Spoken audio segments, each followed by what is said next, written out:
Hey everyone, welcome to the March 2025 Elevate monthly team call. I'm so excited that you're here tonight on this call. We have such an awesome turnout with such amazing humans. Tonight we have Chris Lee, who is a strength coach. He's also the owner of Kinesis Integrated Performance. That's right here in Boulder, Colorado. Now, Chris has worked with some of the best athletes and runners in the country to elevate their strength for strong racing outcomes. And he also just welcomed a new baby into his family a few weeks ago. So we are like extra lucky to have his time tonight. Chris Lee, thanks for joining the call. Yeah, thanks for having me, guys. And like Sarah said, we have a newborn in February, which is great. My wife's birthday's in January, baby's birthday's in February, and mine's in March. Fantastic. That is Makes fantastic. makes winter go by a lot faster now. That's a great way to look at it. You have something to celebrate every single month out of a tough few months in Colorado. We have really great Yeah, days, and we also can have some really cold, icy, snowy days too. yeah. And then April's Boston, so fantastic. Then we're in spring and summer, and we all love spring and summer, unless Totally. maybe you're Josh who lives in Houston. You can still love it. Love hate though. Yeah, okay. Awesome. Well, So Chris, yeah, go ahead. yeah, yeah, I was just gonna say, yeah, I'm over here in Boulder. I'm originally from New Jersey. I swam in college and then moved on to become a triathlete, raced in Boulder for a long time. And running was my weakest discipline, which is really what spurred my career. I was always in strength and conditioning, exercise physiology, and I nerded out about running and increasing performance in running because I was so bad at it. So train your weaknesses is kind of how I got into the run speciality. That's so cool. And I think that's really neat that you recognized like your weakness and then you really wanted to like elevate it and change it, enhance it, and find a way to do that. Still not great at Well, it. Chris and I are running together maybe in May. Is that what you said? Yeah, May? yeah, In a few months. I think you get into you log some miles and we'll get a training run in together. Now, tonight, Chris is going to talk about really the best practices of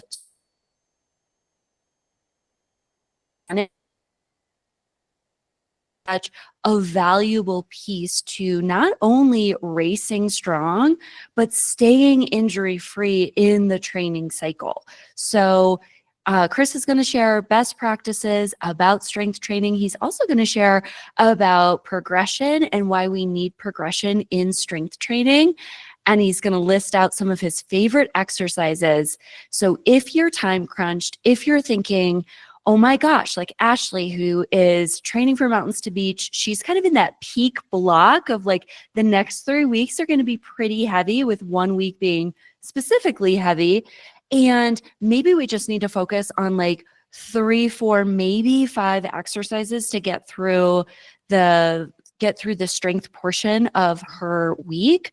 Chris is going to outline his top exercises to focus on, whether you are in that peak block of training and you're just so tired that that's all you can do, or maybe it's all the time that you have, because I also know that our time is valuable and sometimes we run out of it. totally. So to kick things off, I want to just play a little game of what is strength? And there's so many definitions of what is strength, right? There's so many definitions of what is strength training. And ultimately, there's 3 words I want to use. It's human movement capacity. And that encompasses all human movement, right? So taking away this gym, like you're in the gym and bodybuilding, this conception of what strength is, right? Which is one type of strength training you can do. But ultimately, what I like to talk to athletes about, especially, we're working with marathoners sometimes, track and field athletes, and like, I don't want to get bulky, right? It's like your body will, one, put on the right amount of muscle for you, but also we're not bodybuilding. I don't think that's going to happen given the volume that you're running. So when we think about training and physiological response, capacity is what you're pretty much training when you're running, right? So you're working on capacity. But then there's human movement involved, right? And you're limited in your capacity by your ability to move well with human movement. And so that's kind of the concept of where strength comes in and where it ties into running. A lot of the times we think about it as a separate entity, right? We're run training and we're strength training. But if all training is training and we're training our human movement capacity, that has a much different, I guess, application as to how you would implement it into training. So with that being said, the industry is catching up to this, I would say, where a lot of elite athletes have all year round strength training. I was just talking to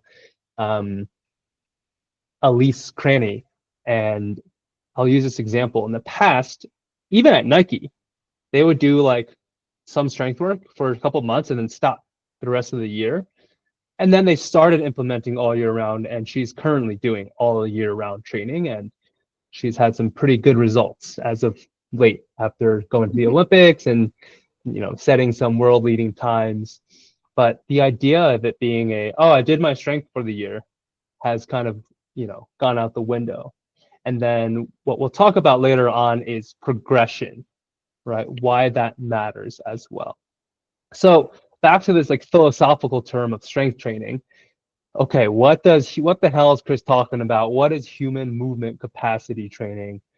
So yes, load matters. That's weight, right? Lifting, squats, hex bar, super important, right? We have mobility and functional range of motion. So that is part of strength. I know a lot of people train mobility separate.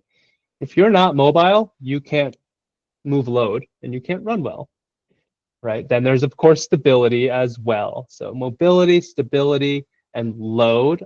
Load is really your ability to handle forces through ranges of motion, which you need both mobility and stability for, right? And then there's a fourth component that isn't talked about so often, and that's where the human portion of human movement capacity comes in. Human physiology does not discriminate and doesn't know if you are running or lifting or just really stressed out from work. It's all just stress, right?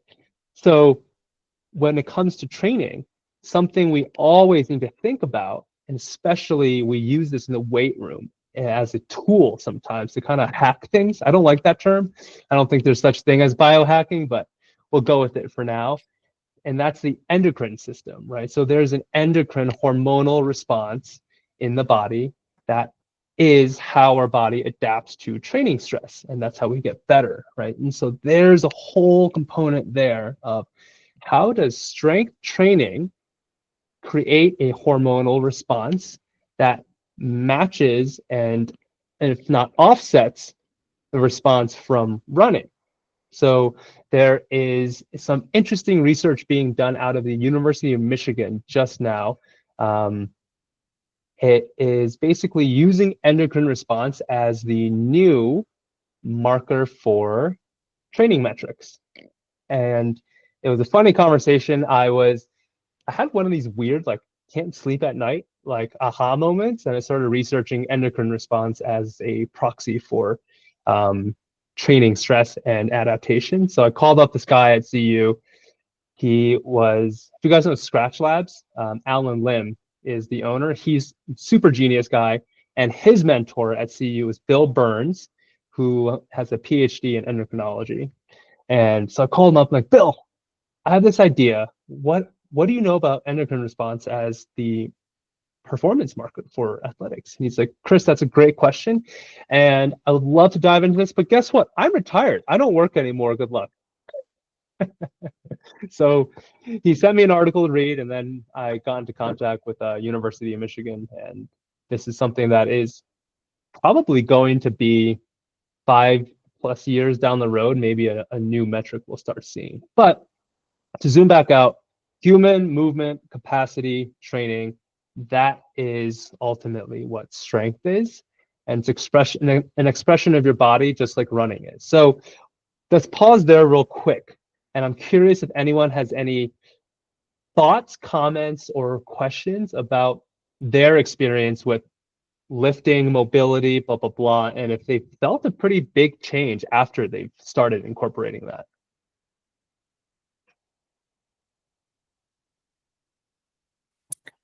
I have a question. Yeah. So, before I ran a race last spring, I actually bought a specific strength plan from Sarah for that race and did that. And I was like, okay, great, that worked. And then I started working with her one-on-one for a marathon this past December and started doing mobility and was like, wow, I think that actually worked a lot more and my body just felt better. So my question is, when you have the strength, or I'm sorry, the mobility, all of the different parts, like does everyone's body need a different percentage of each to feel best? Like, is that something you kind of just have to figure out? Because one of my running buddies is a PT and she lifts weights that I can't even I would break in half if I tried to do that.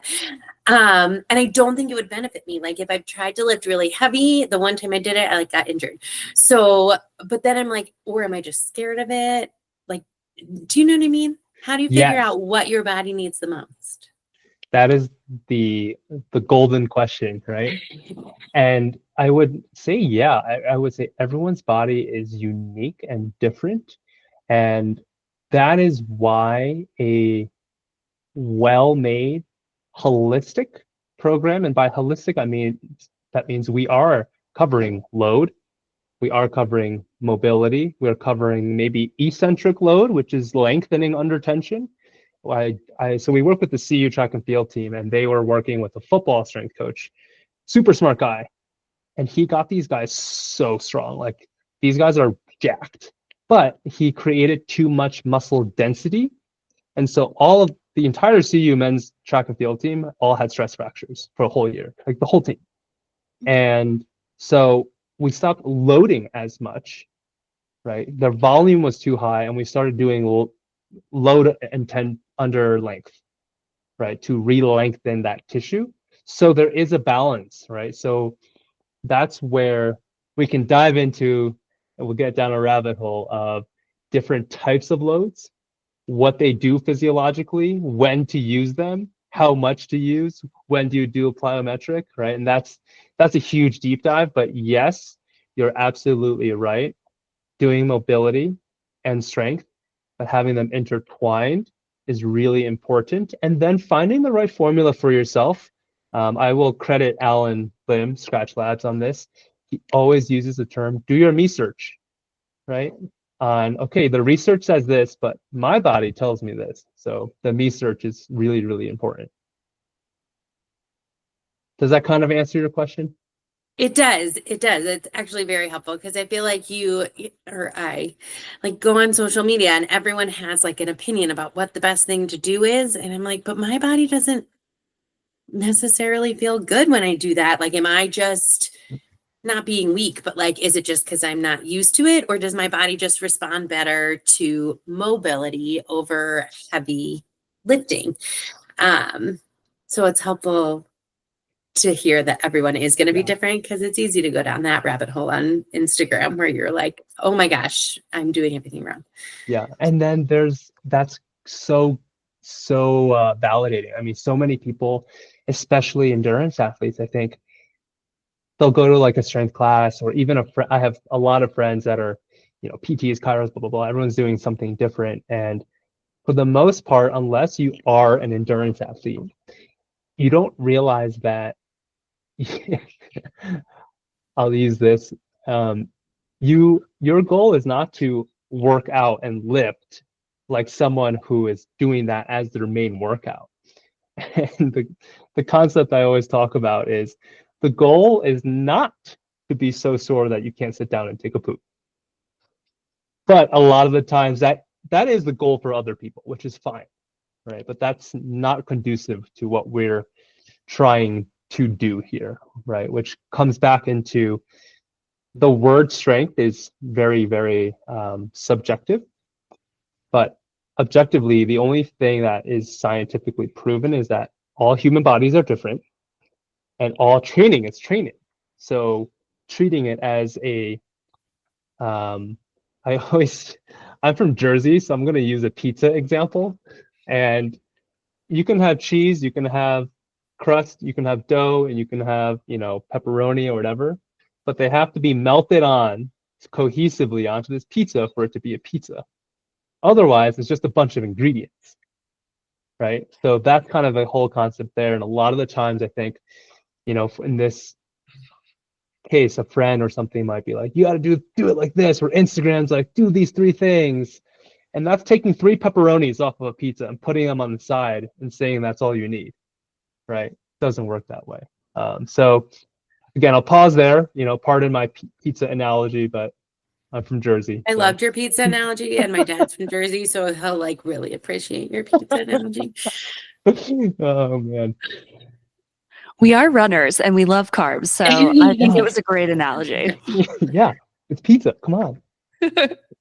I know for myself personally, like adding mobility into my weekly routine, always before I start strength training, and then some like shorter days, like on easier recovery days, I walk out of the gym feeling better than when I walked in. And that's always the goal for me. And I notice that I run better, I feel better, I can maybe run a little bit faster on the track if I need to. Not saying that that's always the way we want to approach workouts, but I just feel better. And when you feel better, you're running better, and it's all like a domino effect. So I really love mobility, and that's why I prescribe it to the Elevate team once, twice, some get it 3 times a week, and we have short and longer mobility sets, and that's all very intentional. Yes, I love it. So good. Mm-hmm. Leaving feeling better than when you started is that's our motto at our gym, and that's where sometimes I get a little irked by some social media posts, of like the cool exercise that is super intense. I get it. Our goal, right, where, say Sarah Vaughn walks in, or Elise, and blah, blah, blah, and we finish the session and I ask, how do you feel?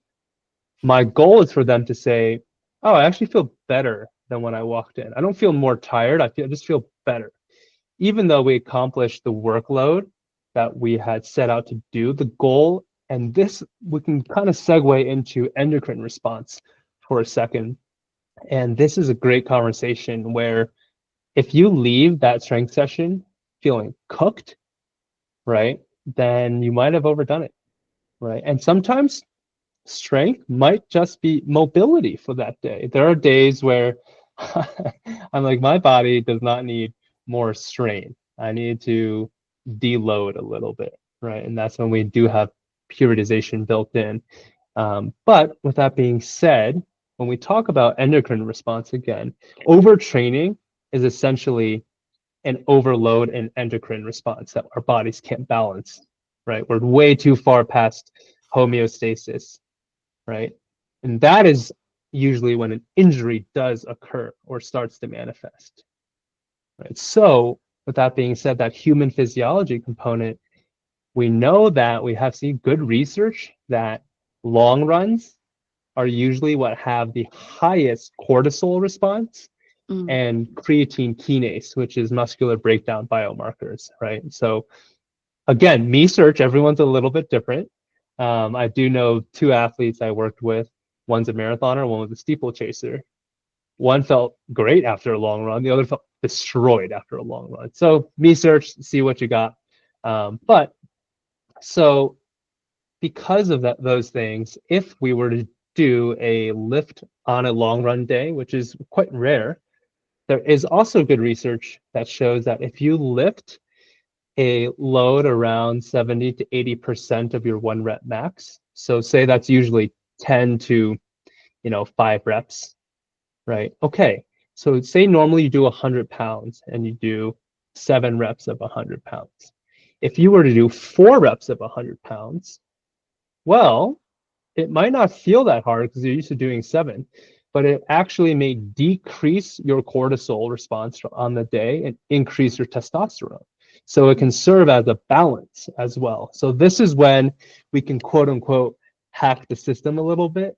Instead of using load to create more cortisol, we can actually use it to lower, and you're still achieving the stimulus on your body, right? You're loading the skeleton, you're activating motor units, which is your bundles of muscle fibers, right? Which normally, because distance running is sub-maximal, we don't normally recruit all of them like a sprinter would. And we normally don't move through a full range of motion explosively. So some of these muscles, quote unquote, turn off. And our goal is just to stimulate them back on, right? Mission accomplished, lift some load, decrease cortisol, went through some range of motion, did some rotation, blah, blah, blah, so on and so forth. All systems check. How do you feel, Elise? I feel great. Okay. You don't feel too tired? Nope. Check in the next day. How'd your workout go? Oh, crushed it. Right? Didn't feel hindered at all. In fact, I felt better than I would have if I didn't lift. That's what we're looking for. That's like the sweet spot. And again, that's me search, and that's, there's some communication with your coach, like, hey, Sarah, we did this and it felt like this. Can we tweak this? Okay, yeah, let's try it. So again, quick pause there. Any questions or any topics that we want to dive a little bit deeper into around that concept of all training is training and endocrine response?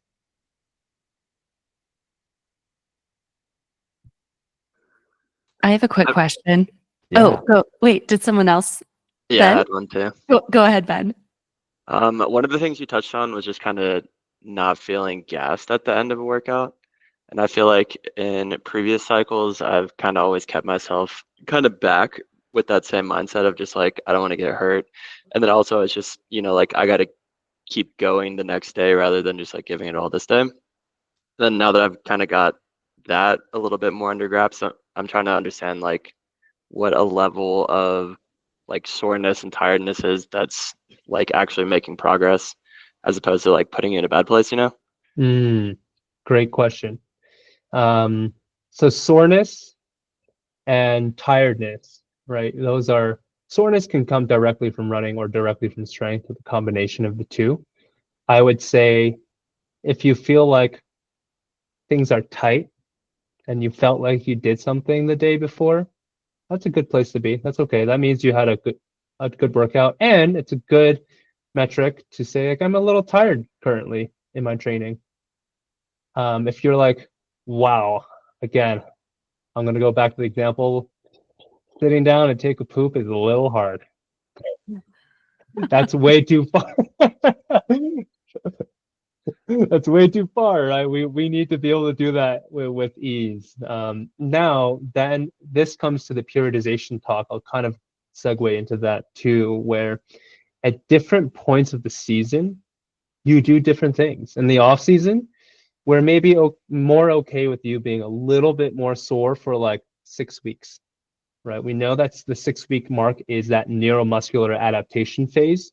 And there's a great research article from Harvard that the soreness you feel is actually mostly neuromuscular then.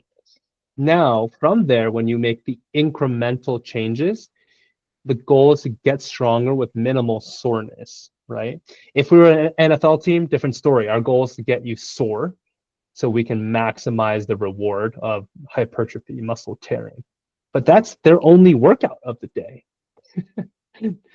So I think what you just described, it sounds like you've set a great base of movement and strength. And all it is tweaking little things here and there. The progressions are so small, right? I mean, very similar to your running. It's not like Coach Sarah's like, all right, we're going to do a 50-minute run. That was your longest run so far, Ben. And now we're going to go 2 hours. Can you imagine? Yeah, that would be, then you would be sore, and then you wouldn't be able to poop. So long story short, sounds like you set a good base, and it sounds like you have the right mindset of methodically and cautiously adding load. Cool. Makes sense. Yeah.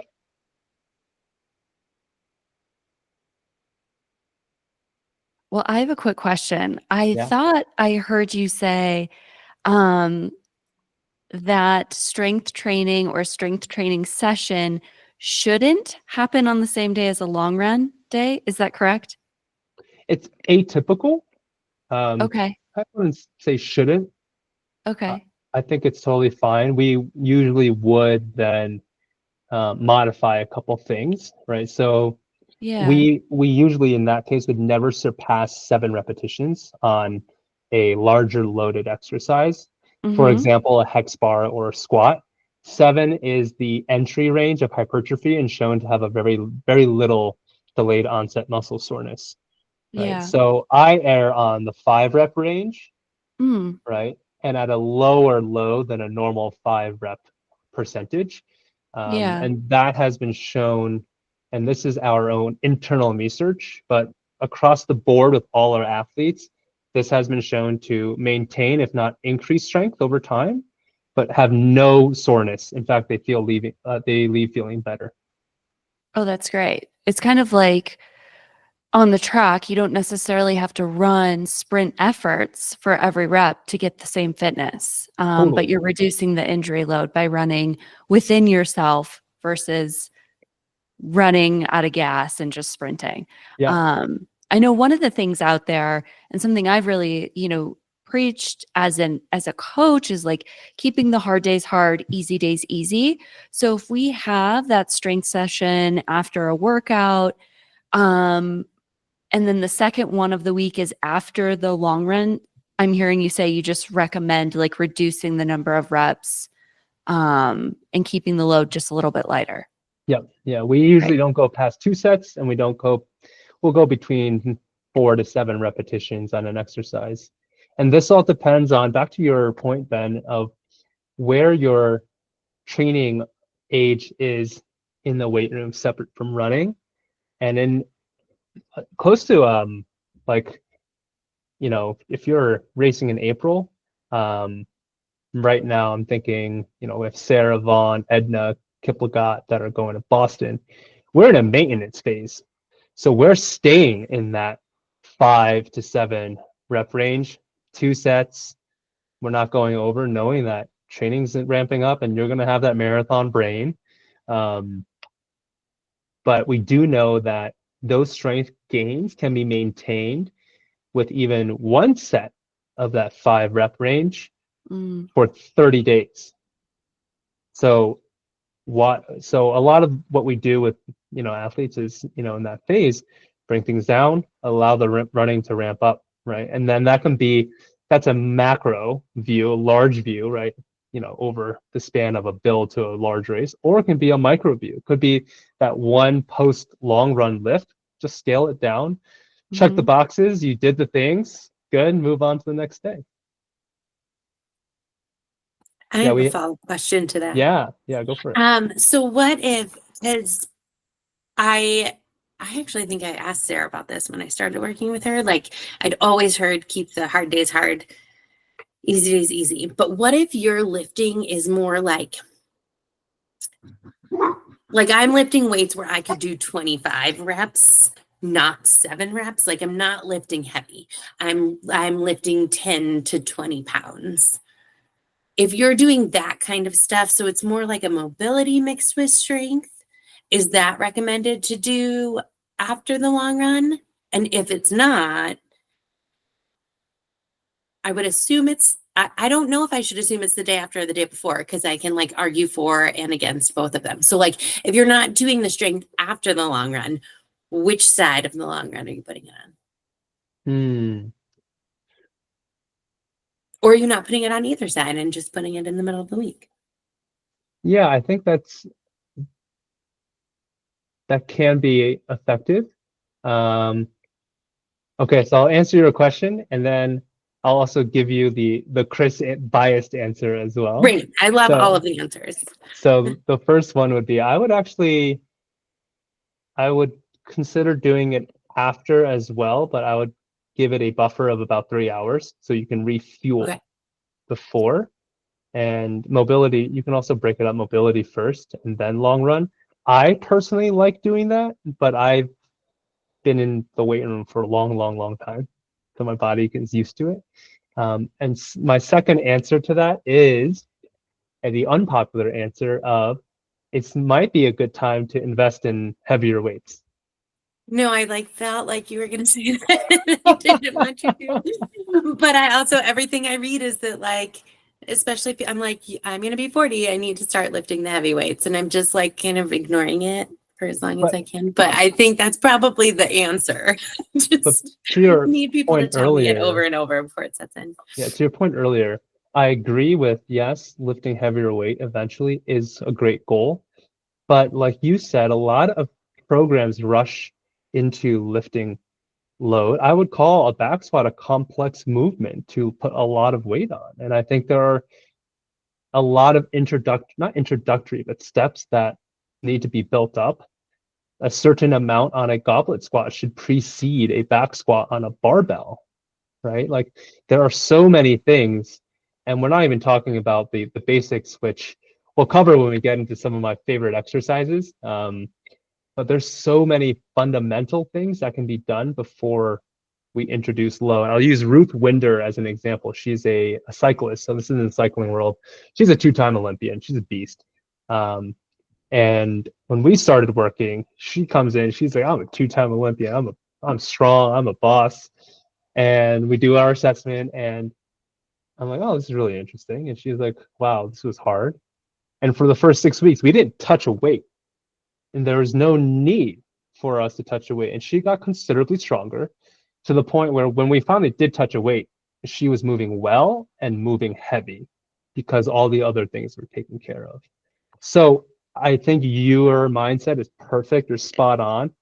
Keep it cautious, learn the movements, slowly increase the weight until you feel comfortable getting under a heavier weight. And you'll know, right? Like me, Serge, like, yeah, I feel pretty confident now.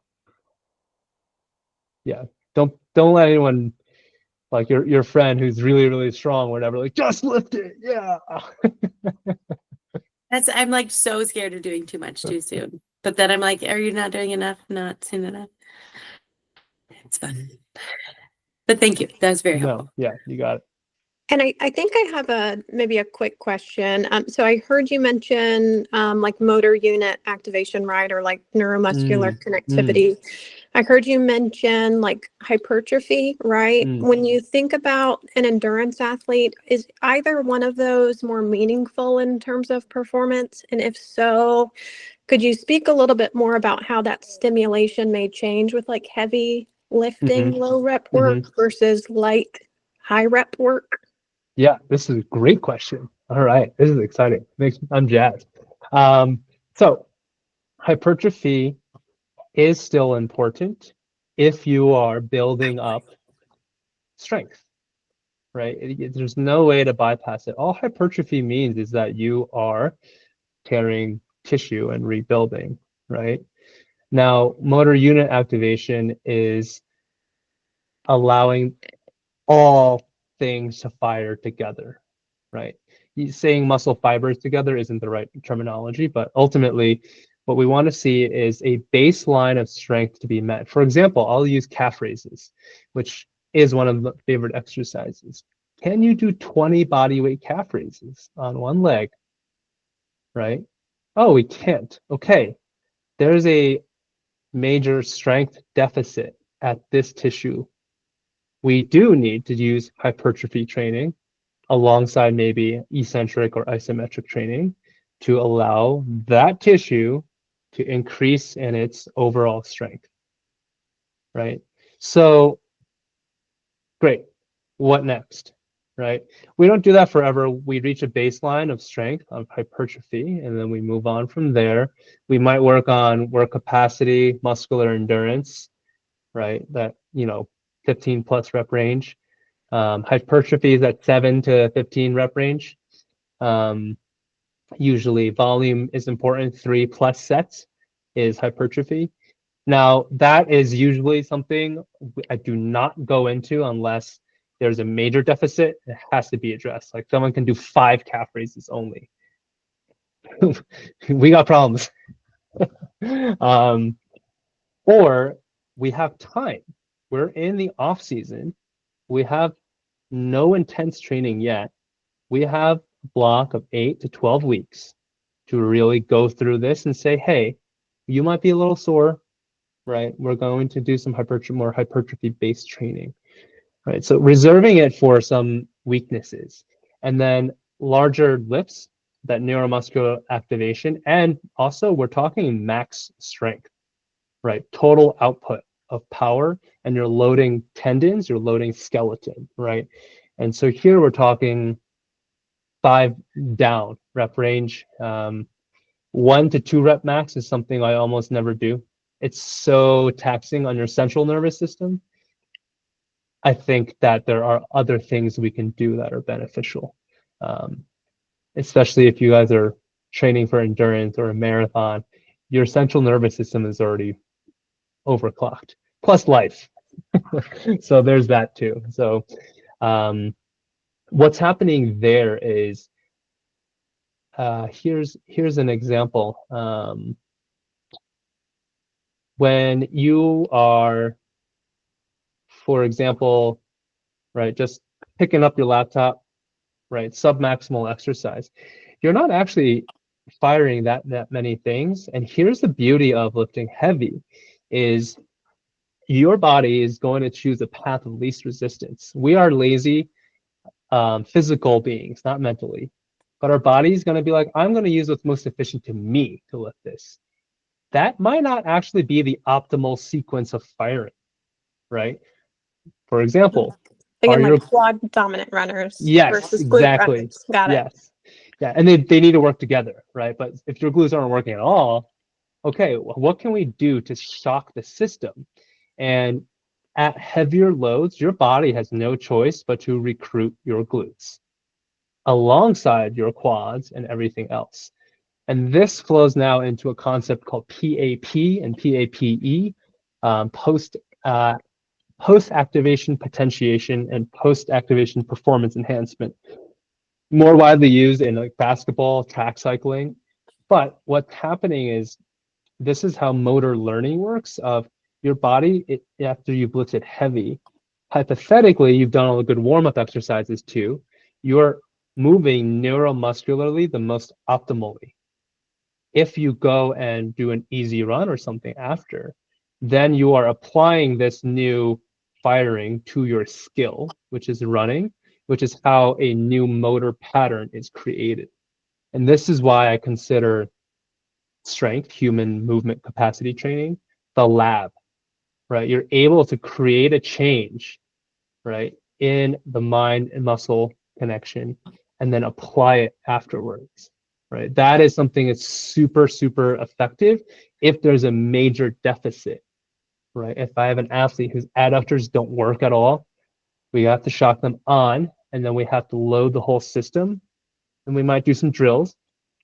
And then I might say, okay, Laura, go do your easy run now. Go do your double. And usually the feedback is, wow, I felt amazing for 10 minutes out of the 30. And then I revert back to my old, but eventually that becomes, I felt amazing for 30 minutes. Eventually that becomes, I didn't think about it at all. It's just my new normal. So these are concepts we use. Hypertrophy training, any repetition scheme or load scheme, all has a place. I would say for runners, working in that low hypertrophy 7 rep range is a really good place to start building strength. And that way you won't be too sore. So long-winded answer to get to 7 reps is a good place. Okay. That's really helpful. And then one quick follow-up question on your comment about, the new motor patterns that you work to establish with those drills. Is the goal to get your body into like 100% compliance, or is there the assumption that may fall back into those patterns by default? And that's kind of a strange question, but more just curious, like what's success? I think success is feeling better, just Okay. feeling more connected. Compliance, interesting. I'll have to think about the application there and the word compliance specifically. I would say that I am not a neuroscientist, so I would not be able to give you the best answer there. Okay. But there is a really interesting book called The Performance Cortex that does dive into this a little bit, and we do know that you can really make these patterns more efficient, right? A great example, do you guys know who Steph Curry is? Yeah, we do. So his father was an amazing shooter, and the hypothesis, the theory is that you inherit about 50% of the the synapses of your motor cortex from your parents. So out the womb, Steph Curry came out with a better understanding of how to shoot a basketball. And then he honed that, blah, blah, blah.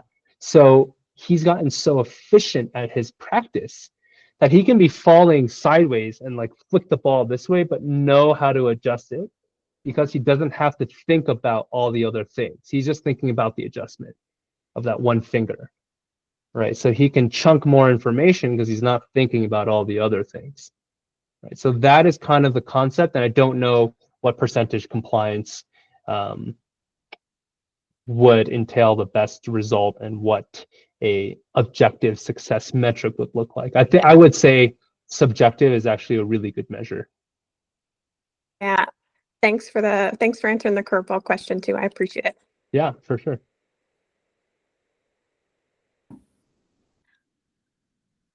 I got Any a other? quick question. Yeah. Yeah, go for it.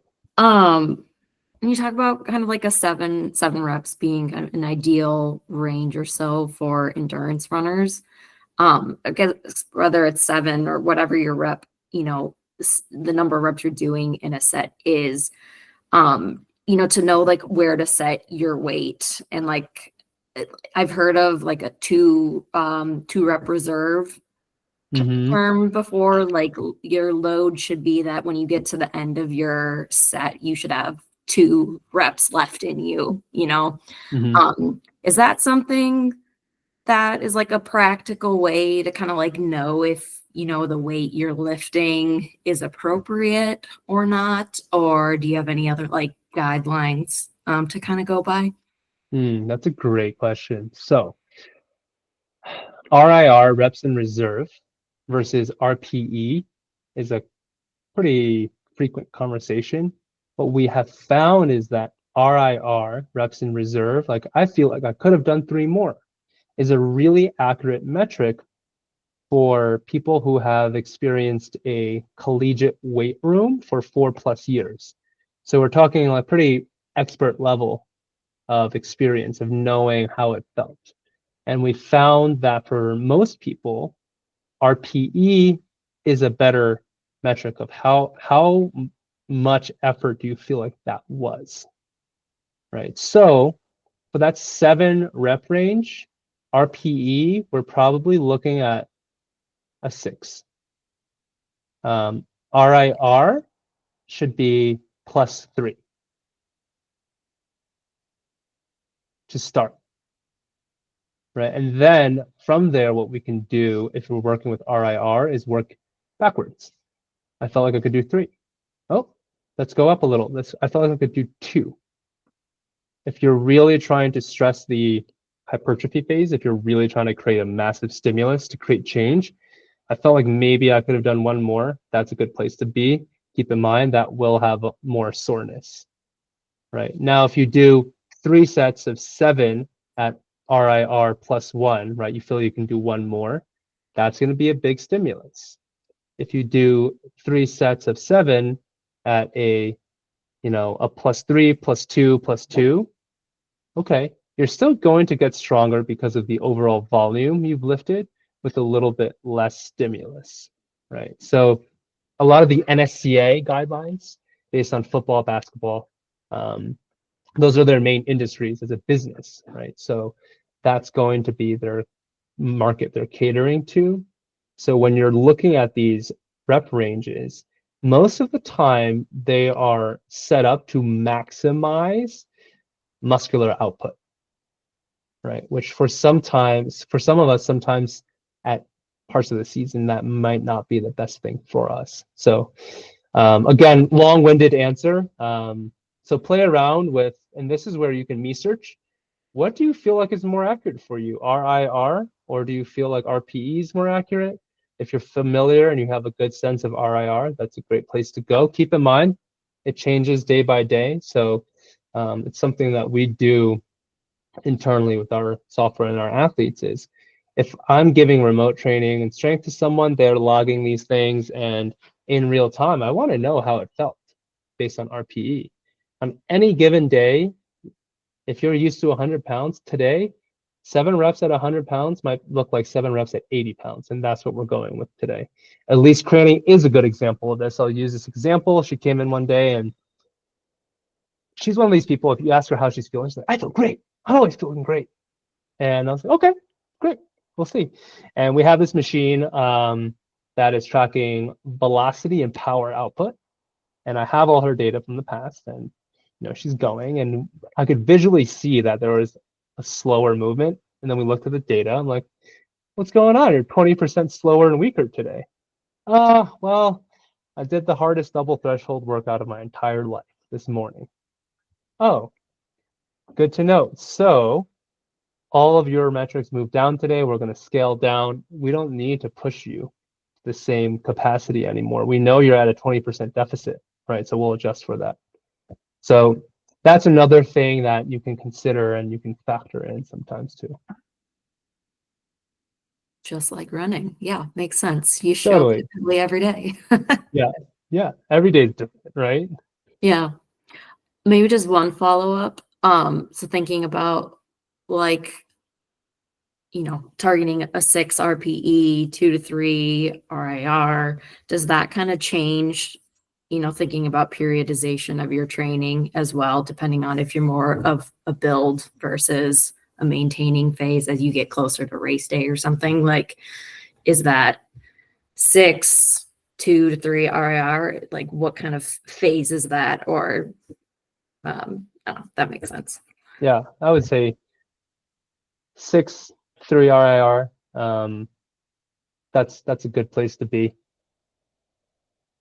And different phases of periodization will call for different things. And again, all of this stuff should be supporting your running.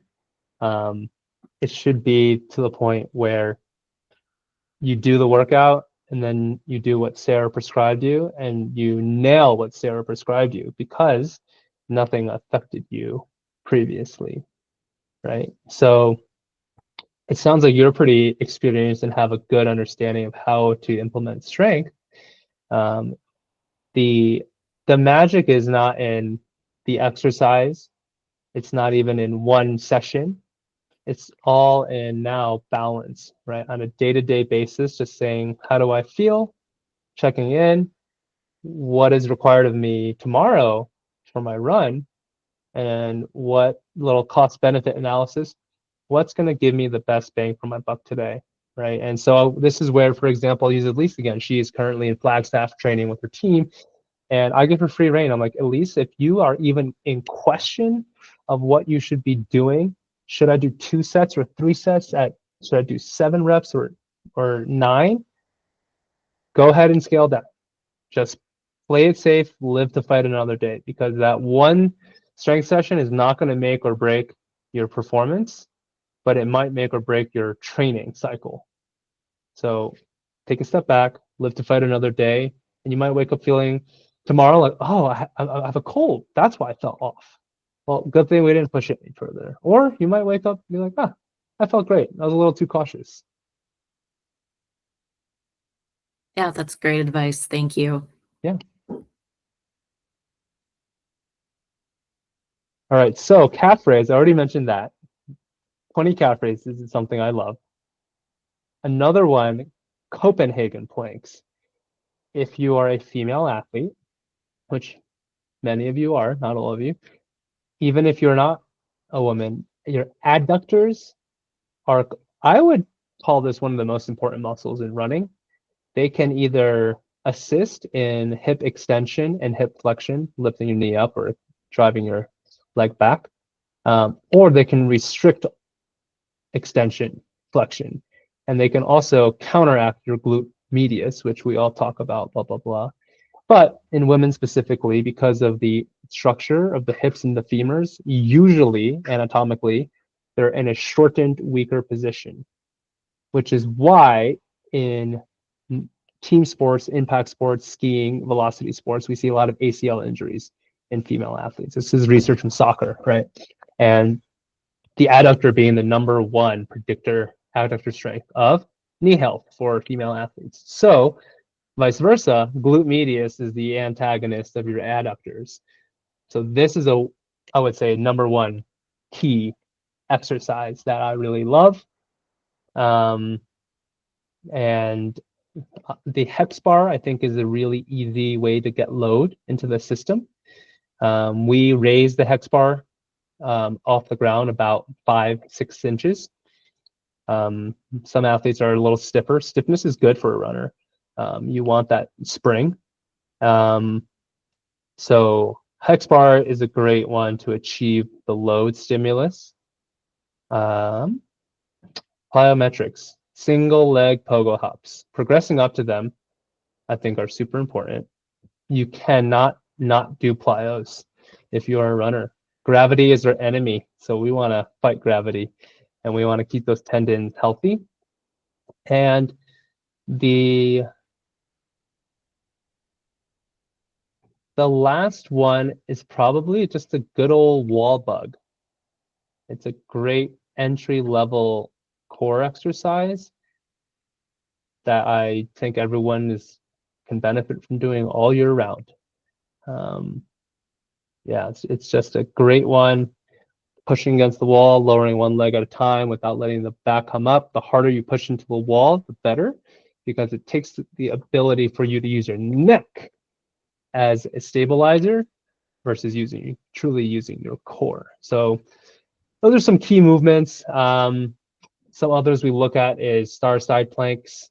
And these are all in a assessment protocol that we have available, and which is kind of part of our software ecosystem, is taking in the data points from your assessment, understanding what's weak. We have about 10 exercises: sit to stand, Copenhagen planks, everyone hates. And most people are not good at those. Sarah Vaughn is very strong. She just was top American at New York City Marathon. She, to this day, when she does them, she's like, they're still hard. I hate them. So don't feel discouraged if they're not easy. I love that. Elite runners, they're just like us. Yeah, same thing. Oh man. But yeah, those are some of the key ones. I do believe that I have favorite exercises, but the magic is not ever in one exercise.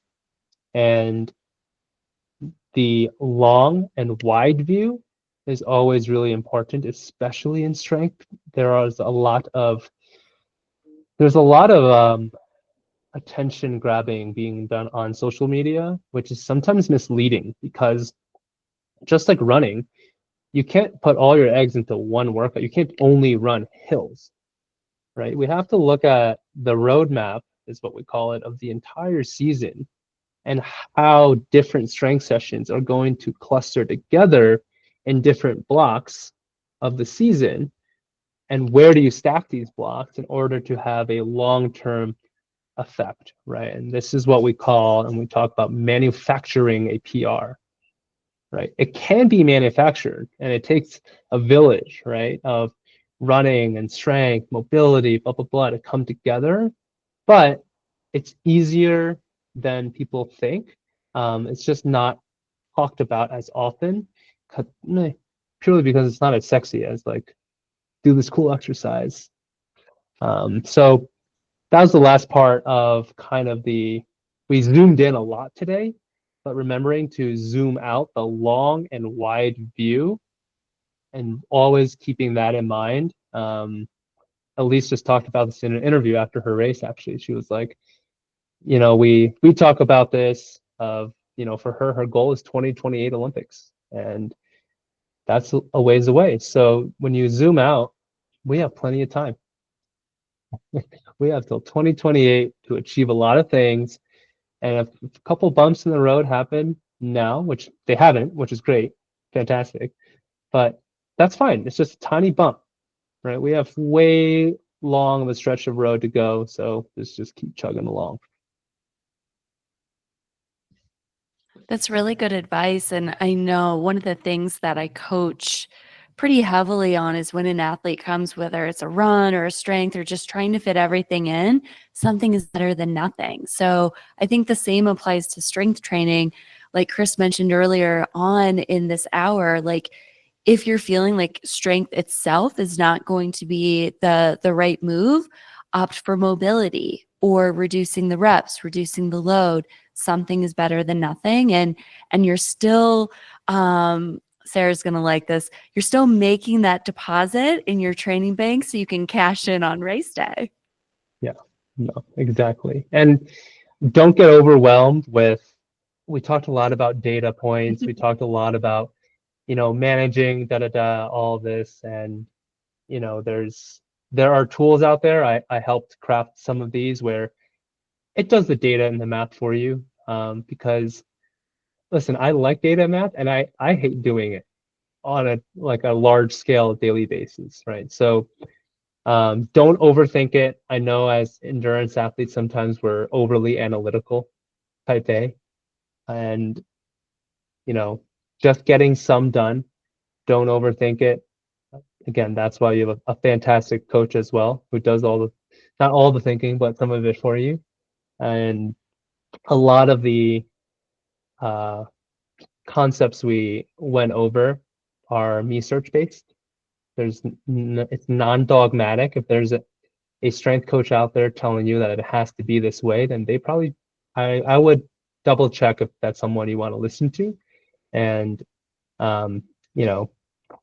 just do something. Something's better than nothing. In our little software, we have the option. We have 60-minute workout, a 40-minute workout, or a 30, or there are mobility days, right? Or some days you just can't do it. So just don't do it. Live to fight another day. And then it's funny, I had some feedback from an athlete, and they're like, well, I skipped this workout. Can I re-add it and do it a double up later next week? Like, no. So we have a feature where we lock it, and you're not allowed to do that because of this person. And people are like, oh yeah, I did 4 workouts, 4 lifts next week because I missed the other 2. No playing catch up. So we didn't allow it. Yeah, that's such good advice. And it's so true with running too. Like that question comes up, believe it or not, within training of like, oh, well, can I just add this 45-minute run to another 45-minute run and just make one 90-minute run or 2 45-minute runs? And, it just changes the whole training load for that week. And it's probably too much for the athlete. And I think it's a great segue, Chris, to talk about Which Weight and your application. It is something that I'm going to be using in my build to Chicago for 2025, which is really exciting. And it is an application that you can add, or Chris, I'll let you talk about it. Sure. It's something that Sarah and I have been talking about, and allowing you guys to have access to this. And it's an ecosystem too, where it is like a separate Training Peaks, but just for strength.